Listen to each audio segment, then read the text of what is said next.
Today I am with Julaine Appling of Wisconsin Family Action. Is that what it is? Wisconsin Family Action, sure. Wisconsin Family Council.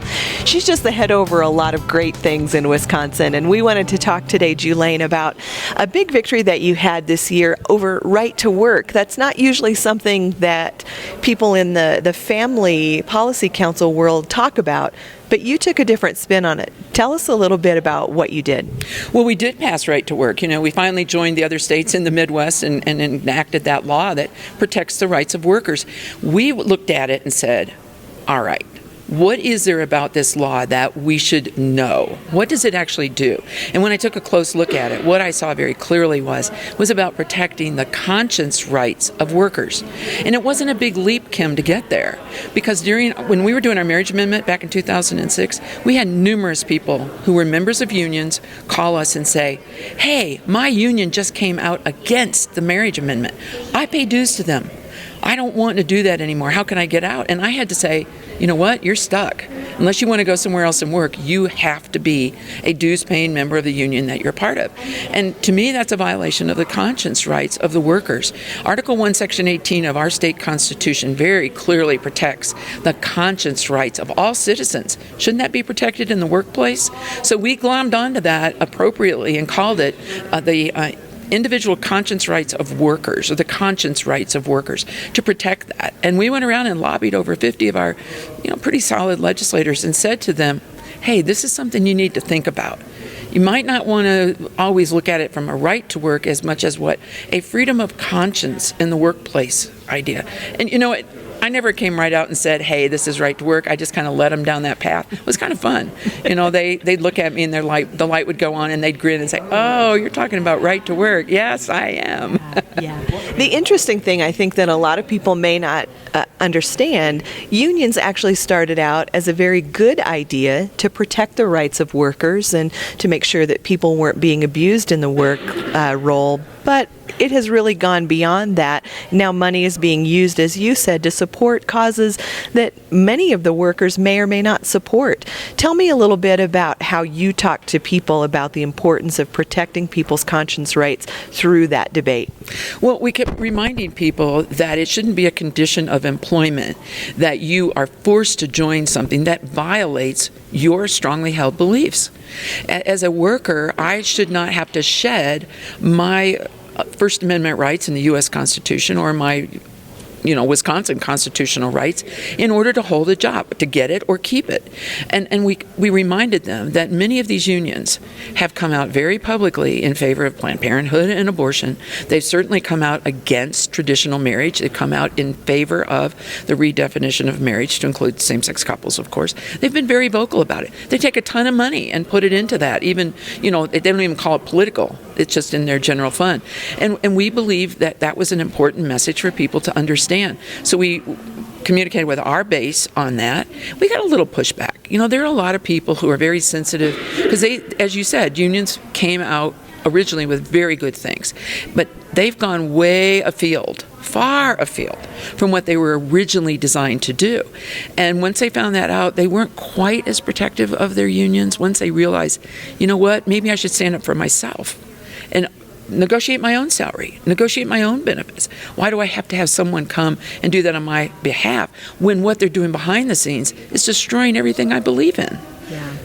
I'm glad that you mentioned Planned Parenthood because we're going to talk a little bit here for a minute about another sweeping bill that you passed. Planned Parenthood's in a bit of some hot water recently over some videos that have surfaced and continue to come out showing them actually working at harvesting organs and tissue from aborted babies, and so they're in a bit of hot water. Now in Wisconsin, you guys actually took the step that many other states have now taken and passed a Pain-Capable Unborn Child Protection Act.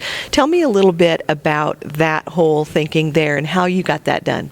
Well, we are a pro-life group, there's no doubt about it, but we're not a single-issue pro-life group. We have two strong pro-life single-issue groups in Wisconsin. And corporately, we knew that we probably weren't going to get a lot of pro-life bills passed this session just because we have a governor running for president and all those political things.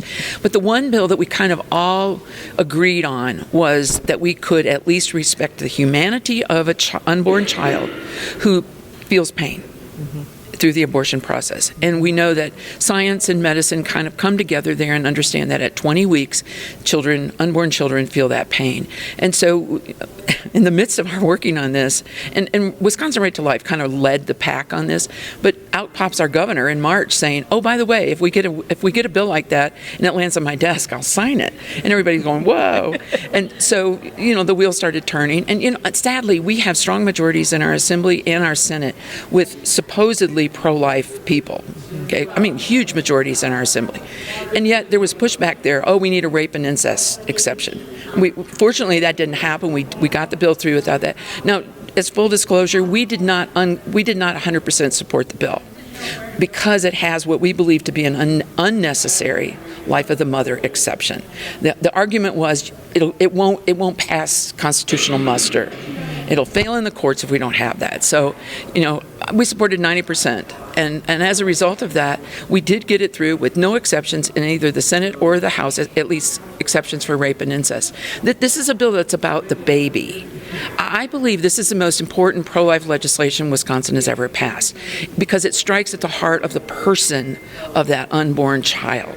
It respects the fact that this is a baby that feels pain, and that's why we didn't support rape and incest, because that's about the method of conception or the situation of conception, not about the pain. However the baby's conceived, that baby feels pain. And so we're very pleased. The governor signed that a week ago Monday, and I was honored to be at the bill signing. It was a great time to stand there with healthcare professionals and the legislators who led the charge in the state Senate and the Assembly, and see the governor sign that bill. I want to real quickly say we also have in process, as a result of all this Planned Parenthood stuff, a bill that would ban the use, sale, and experimentation on the unborn children's body parts when they're aborted. We also have 2 bills in process through a wonderful pro-life legislator that will effectively take away half the funding that we as taxpayers give to Planned Parenthood of Wisconsin.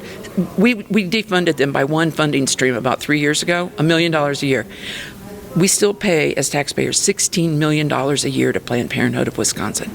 So I'm very pleased because here's the irony, Kim. We were told through the legislative leaders, you're only going to get 1 pro-life bill.